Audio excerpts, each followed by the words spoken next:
Bonjour chers frères et sœurs en Christ, que la grâce, la paix et la miséricorde de notre Seigneur Jésus-Christ vous soient abondamment multipliés. Shalom et bienvenue dans cette nouvelle vidéo de 7 minutes de pain quotidien du 14 mars 2026. Nous poursuivons notre lecture dans le livre de Actes des Apôtres chapitre 12 et nous allons lire aujourd'hui le verset 6.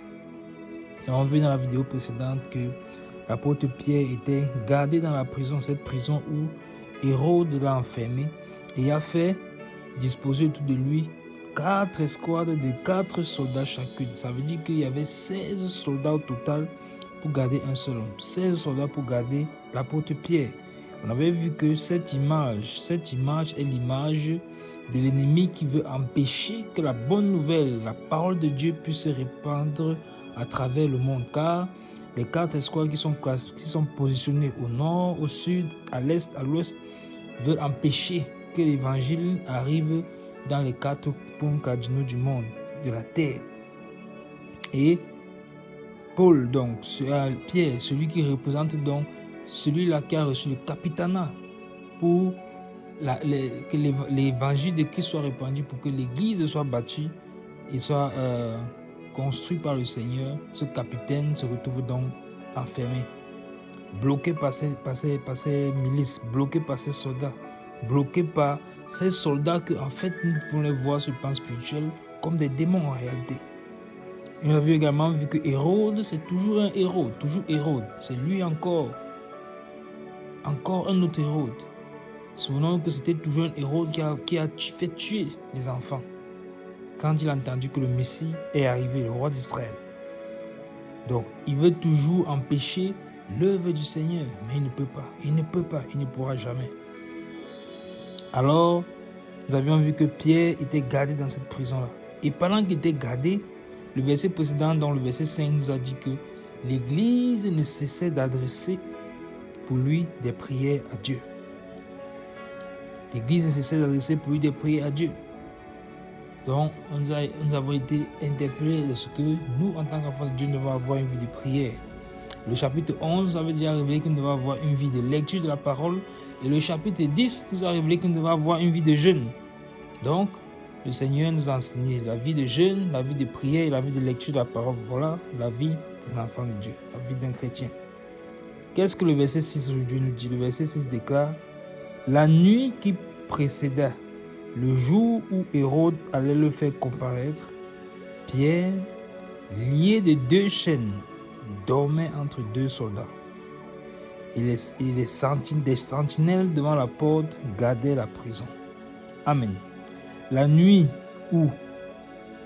qui précéda le jour où Hérode allait le faire comparaître, Pierre, lié de 2 chaînes, dormait entre 2 soldats, et des sentinelles devant la porte gardaient la prison. Amen.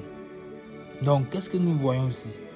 Nous nous rendons compte que, en plus de ces 16 soldats, Pierre était enchaîné.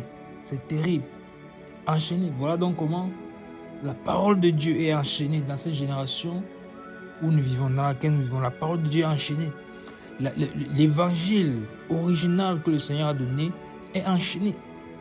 Les hommes prêchent la richesse, les hommes prêchent l'abondance, les hommes prêchent la prospérité, les hommes prêchent l'amour du monde au lieu de prêcher la bonne nouvelle de l'évangile. Nous ne nous retrouvons pas en train de prêcher, de travailler pour l'ennemi au lieu de travailler pour le Seigneur. La parole de Dieu ne doit point être enchaînée et elle ne peut être enchaînée.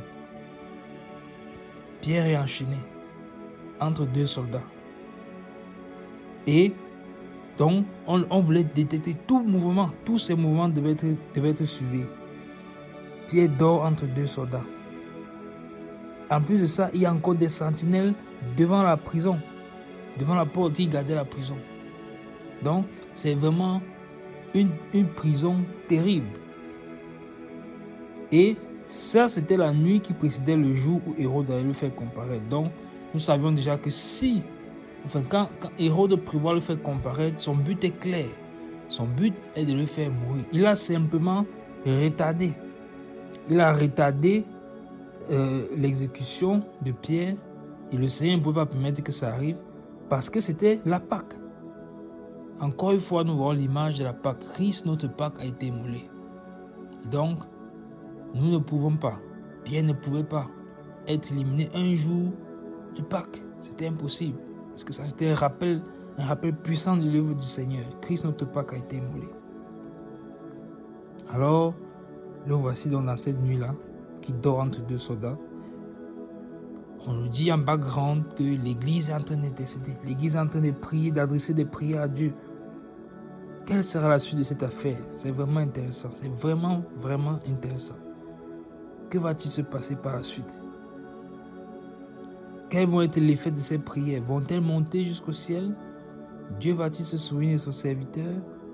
Jésus va-t-il laisser son capitaine périr dans une prison pareille? Nous allons le voir dans la prochaine vidéo. Par la grâce de Dieu, nous nous arrêtons là pour aujourd'hui.